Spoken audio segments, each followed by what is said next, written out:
বাইরেটা এখনও কীরকম মেঘলা দেখুন, রোদ ওঠেনি ভালো করে।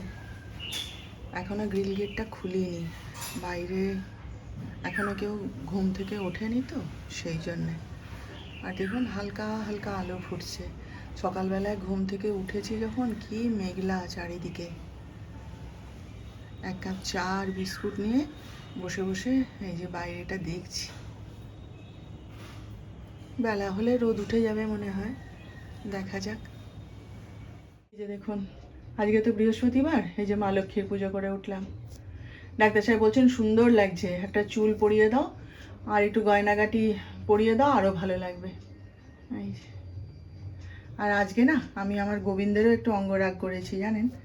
এই যে স্নান করিয়ে অঙ্গরাগ করিয়ে দিয়েছি, দুজনকেই করে দিয়েছি। এই যে মাঝে মাঝে তো করতে হয় না। যাই হোক, চলুন পুজোটা শেষ করে নিয়েছি, পরে আপনাদের সাথে আবার কথা বলছি। এই যে দেখুন, জলখাবারে আমার জন্য একটুখানি সুজি বানিয়ে নিলাম। এই যে সুজি আর এই যে চা, ব্যাস এই আগে খেয়ে নিই, তারপর অন্য কথা। পূর্বাজ লাইফস্টাইলে স্বাগত জানাচ্ছি। আশা করি আপনারা সবাই ভালো আছেন। তো আজকে তো বৃহস্পতিবার, আর এখন বাজে হচ্ছে প্রায় 11:15টার কাছাকাছি জানেন। আজকে এত দেরি হয়ে গেছে না কেন আমি জানি না জানেন। প্রত্যেক বৃহস্পতিবারটা, সেই যিশু যখন ছোট ছিল তখন থেকেই বৃহস্পতিবার দিনটা এলে না যেন মানে কি বলবো বলুন তো, মানে বিরক্ত লাগে, পুজোটা করে উঠতে পারি না জানেন তো, এত অসুবিধা হয়।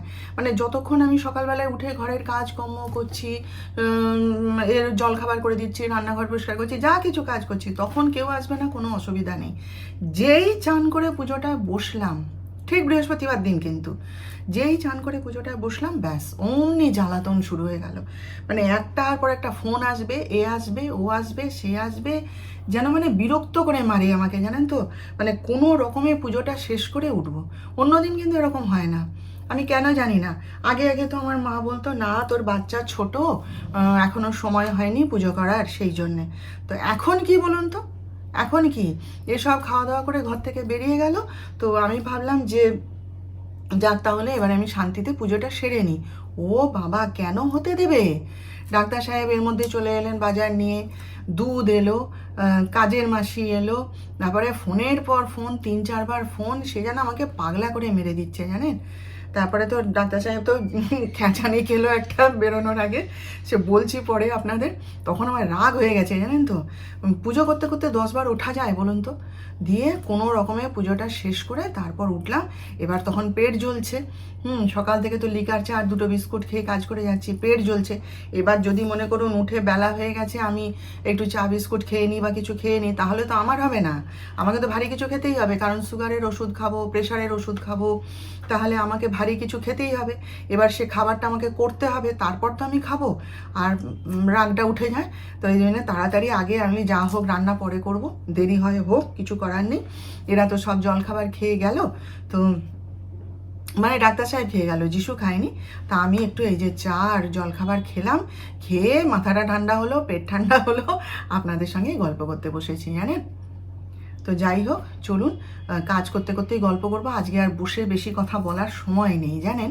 চলুন আপনারা সঙ্গে থাকুন, আমার দেখতে থাকুন। এইমাত্র এই যে বাজার নামিয়ে দিয়ে গেলেন, এই ব্যাগ আর এই ব্যাগ, 2 ব্যাগ ভর্তি। এখন আনাজ তোলার আমার সময়ও নেই, আর ঘরে না একটা কিচ্ছু আনাজ ছিল না জানেন তো।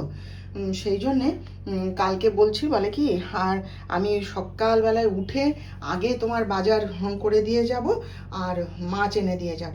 তো তার বাজার মানে সকালবেলা মানে তো জানেন নার্সিংহোমে ছিল এতক্ষণ, তারপরে এই যে দুম করে বাজারটা ফেলে দিয়ে জলখাবারটা খেয়ে তারপর বেরিয়ে গেল। সাহেব আজকে মাছ নিয়ে এসছে, কাতলা মাছ। কাতলা মাছটাই ডাক্তার সাহেব খেতে খুব ভালোবাসে। আর মানে ওই রুই মাছ, বাটা মাছ এসব সে খায় না, সে পছন্দও করে না ওই সমস্ত খেতে। তা ওই কাতলা মাছ বলছিলাম, আমাকে একটা বড় কাতলা মাছ নিয়ে আসবো, তা সে নিয়ে এসছে। এতক্ষণ ধরে সব মাছ ধুলাম দেখুন, আর এর মধ্যে যে মুড়োটা রেখেছি। আর আমি আর মা মিলে একটুখানি মোরলা মাছ, চিংড়ি মাছ, ছোট ছোট চিংড়ি মাছ আনতে বলেছিলাম, তো বলছে পাইনি। ওগুলো ও পাবে না, ওগুলো আমার মাছ দেয় যে মাসি, তাকে বললে সে জোগাড় করে এনে দেয়। আমার শাশুড়ি মা আবার বড় মাছ খায় না, একদম পছন্দ করে না খেতে। পাতে দিলেই পরে না না বলে একদম মা একটুখানি ওই ওই রকম ওই ইলিশ মাছ, তারপরে চুনা মাছ, তারপরে মোরলা মাছ, পুঁটি মাছ, এইগুলো ভালোবাসে। এগুলো এলে বাড়িতে তবেই মা খায়, না হলে খায় না। তা বলছে আমি পাইনি বলে এসছি, বলছে আচ্ছা আমি এনে রাখবো। আর আমিও তো মাসির কাছে যেতে পারছি না যে নিয়ে আসবো, তারপরে মাসিদের এখন উৎসব শুরু হবে। হ্যাঁ, সে এখন প্রতিদিন মাছ নিয়ে বসেও না। তো দেখা যাক কী করা যায়। বলছে আমি বিকেলে যাবো, নিয়ে আসবো মায়ের জন্য আর তোমার জন্যে চিংড়িটা। ওর সামনে একবার বললে আমরা খেতে ইচ্ছে করছে, ব্যাস যতক্ষণ না সেটাকে জোগাড় করতে পারবে না ততক্ষণ আমার হাজব্যান্ডের শান্তি নেই। এটাই হচ্ছে মজা। তাই এতক্ষণ ধরে মাছগুলোকে সব ধুলাম, এবার এগুলো ফ্রিজে ঢুকিয়ে রাখি। তো হয়েই গেছিলো, আর শুধু মাছের ঝোলটা করতে বাকি ছিল। তা আমার ছেলের একটু আলু ভাজা খেতে ইচ্ছে হয়েছে, সেই জন্যে ওর জন্য আলু ভাজা করে দিলাম। আর ওর ডিম ভাজা করে দেবো, একটু ডিম সেদ্ধ খাবে না, ডিম ভাজাটা করে দেবো, দিয়ে ওকে ভাত দিয়ে দেবো, দিয়ে তারপর গুছিয়ে আমাদের জন্য মাছের ঝোলটা করব। এই যে দেখুন একটা করেছি, আমার জন্য একটা পাঁচমিশালি সবজি করেছি। এইটা হচ্ছে ডাক্তার সাহেবের জন্য একটা পাঁচমিশালি সবজি। নিজেই বলেছিল সেদিনকে যে একটা পাঁচমিশালি সবজি বানাতে পারো তো, ভালো লাগে খেতে, তাই বানালাম। এই যে ভেন্ডির ঝাল, আর এটা মুগের ডাল। আমার ছেলেটা মুগ ডাল খুব ভালোবাসে, একদম চেটে পুটে খায়। ওর কথা ভেবেই আজকে বানিয়েছি জানেন। আর এই যে মাছের ঝোল, এইটি বানাচ্ছি যখন লোডশেডিং হয়ে গেল। সকাল থেকে আজকে 14 বার লোডশেডিং হচ্ছে, জলের কষ্ট, জল আসছে না, আমাদের যে কি হালত হয়েছে না সে আমরা জানি। এই মানে এইটা যখন বানাচ্ছি মাছটা, স্পট করে লোডশেডিং। এবার দরজা খুলে জানলা খুলে, হ্যাঁ, সমস্ত ঘরের দরজা বন্ধ করে দিয়ে সে কি মানে নাজেহাল অবস্থা জানেন। কোনো রকমে এই যে মাছের ঝোলটা করেছি, ঝোলটা একটু ঘন করলে হতো, কিন্তু তখন মানে সে কোনো রকমের তাড়াহুড়ো করে কাজ করেছি, তো ওই জন্য আর হয়ে ওঠেনি। তো এই আজকে রান্না করেছি। আর এখানে এই যে ডাক্তার সাহেব টক মিষ্টি দই এনে রেখে গেছে, যিশুকে তো টক দই দিয়েছি।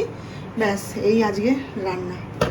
কি জলের কষ্ট যে হচ্ছে হঠাৎ করে, আবার না কেন কি জানো ভালো লাগে না জানেন তো, যত ঝামেলা জলের কষ্ট, আর তার উপরে পাল্লা দিয়ে লোডশেডিং। আমাদের আবার জলের গাড়ি আনা হয়েছে, দেখছেন। এই বিকেলবেলায় খবর দেওয়া হয়েছিল যে জলের গাড়ি এসছে, ট্যাঙ্কিতে জল ভরা হচ্ছে। কি যে কষ্ট না, এভাবে যে কতদিন চলবে কি জানি, কি ব্যবস্থা করা হবে জানি না। ডাক্তার সাহেব চিন্তা করুক কি করবে। চাটা একটুখানি করে নিয়ে না একটুখানি বসবো জানেন তো, গা হাত পাগুলো কীরকম ব্যথা করছে। আজকে সারাদিন জল জল জল জল করে না পাগল হয়ে যাচ্ছি। রান্না করছি তখন বাচ্চাগুলো বাড়িতে ফিরেই চলে এসছে, ও মামি জল নেই, ওয়াশিং মেশিন চলছে না, বাথরুমের কলে জল পড়ছে না, কী হবে তাহলে। আবার রান্না বন্ধ করে দিয়ে ছুটলাম জানেন, গিয়ে দেখি হাফ ট্যাঙ্কির মতো জল হয়েছে, আবার সেটাকে চালিয়ে দিলাম।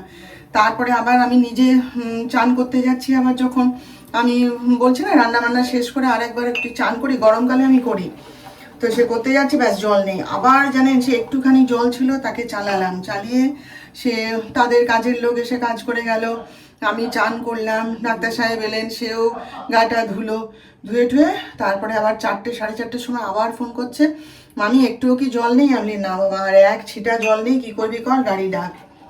এবার সত্যি কথা, প্রত্যেক দিন এরকম জলের গাড়ি ডেকে ডেকে কাজ করা কি সম্ভব বলুন তো? হ্যাঁ, টাকাও যাচ্ছে আর হ্যাপাও তো, সবসময় জলের গাড়ি বললে পাওয়া যায় না।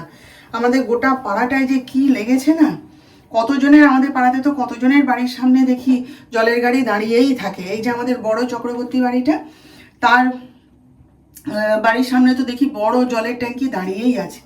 আমি তো সেদিনকে জিজ্ঞাসা করলাম যে কি হয়েছে গো, তারপরে বললো যে এরকম অসুবিধা হয়েছে, সেটা যতক্ষণ না ঠিক হচ্ছে ততক্ষণ দাঁড়িয়ে থাকবে। সে তো আজকে কত মাস হয়ে গেল। আবার আরেকটু এগিয়ে আমাদের ওই শীতলা মন্দিরের সামনে ওখানে যে বাড়িটা, সেখানেও তো দেখি দুটো জলের ট্যাঙ্কি দাঁড়িয়েই আছে। কি যে আরম্ভ হয়েছে না, আর কারো কোনো হেল কম্প নেই জানেন তো, কি আর বলবো। তাই তো আজকে ডাক্তার সাহেব রেগে গেছে বিকেলবেলায়। আমি রেগে চিৎকার করে কি কিছু হবে? সমাধান খোঁজো, কি করা যায় করে ব্যবস্থা করো। ওরকম করলে কি আর হবে? চেঁচামেচি করে কি হবে বলুন? কেউ কি আমার সাহায্য করবে বলুন তো? চেঁচামেচি করবো যে আমি? তো যাই হোক, এই একটুখানি এখনও ট্যাঙ্কিতে জল ভরা হচ্ছে, তো উপরের ট্যাঙ্কিতে একটু জল তুলে নেওয়া হলো। আমি এবার একটুখানি না বসি পা মেলে, তারপর দেখা যাবে জানেন। চলুন, চাটা হয়ে গেছে, ছেঁকে নিয়ে এক হাতে পারছি। এখন বাজে হচ্ছে 10টা 5। আমরা এবার খাওয়া দাওয়া করব, যদিও ডাক্তার সাহেব এখনও ঘরে আসেনি। তো আজকে আলু কুমড়োর তরকারি আর রুটি হয়েছে জানেন। তা আমি ভাবলাম আমি একটুখানি দুধ দিয়ে রুটি খেয়ে নেবো, আর হ্যাপা করব না, কাহা তো কার ভাল লাগে, শরীরটাও খারাপ লাগছিল। তা আমার ছেলে বলে না আমি আলু কুমড়োর তরকারি খাবো না, ডিম ভেজে দাও। তো ডিম যদি ওর জন্য ভেজে দেবো, তাহলে আমিও একটুখানি ডিম ভাজা করে নিই। তো এই যে দুটো ডিম নিয়ে এসছি, মা বেটা একটুখানি ডিমের ভুজিয়া করে নেব, নিয়ে খেয়ে নেব, সঙ্গে একটুখানি যিশু আলু কুমড়োর তরকারি খেয়ে নেবে। আর ডাক্তার সাহেবের তো এখনও পাত্তাই নেই, সে আসুক। সে রাত্রেবেলায় অত ডিম ভাজা ঠাজা খায় না, ওই তরকারি আছে আর একটু কফি করে দেবো, ব্যাস খেয়ে নেবে। তাহলে আজকের গল্প আপনাদের সাথে এখানেই শেষ করলাম। আবার আমাদের দেখা হবে নতুন ব্লগে, নতুন কোনো বিষয় নিয়ে। আপনারা সবাই ভালো থাকবেন। আর আমার আজকের ভিডিওটা ভালো লেগে থাকলে একটা লাইক, শেয়ার ও সাবস্ক্রাইব প্লিজ করে দেবেন।